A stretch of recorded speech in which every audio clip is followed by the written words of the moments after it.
نخوشه ویروس کرونا لروجاوای کردستان بهتر دبه و روزانه به دهن حالاتان لسرانسری باجار و باجارو که روجاوای کردستان تینه تومار کرن. لگوری که دسته تندرستی سر به پیده و ایرو دوشم بلاف کریه که دما 24 جمعیرین بوریده یک حالت نوحاتی تومار کرن.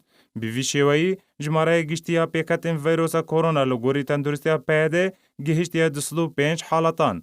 جوان 26 کس جو کرونا باش بونه و 14 کسان جی لدورن جیر کنترولا پیده دا جیانا خوش دست دانه. اولگوری زانیرین تایبتی امدست آرکه گهشتنه که بدهن حالتا نهاتیا تومار کرن و گمانه جماره توشبویان جماره هاتیا رگهاندن بهتر به. لگوری شوپاندن آرکه تو خدمت تندرستی جبوی توشبوین ویروس کرونا ناینه پیشکش کرن و بتنه گارانتی مال سروانته فرض کرن. به کروشوان یان تندرستی وره شوپاندن و درمان جوان را وره پیشکش کرن. تیزانین که بتنه 6 آلاوین پزشکی روجاوای کردستان هنه. این کج آلی سروک هرما کردستان و بو خلق روجاوای کردستان هاتو بوشاندن. لپیده بتنه آلاو باجار قامشلو بکارتینه و پزشکن باجار کوبانه و رقای. دا خوازه بکارانین آلاوین هر دو باجاران دکن.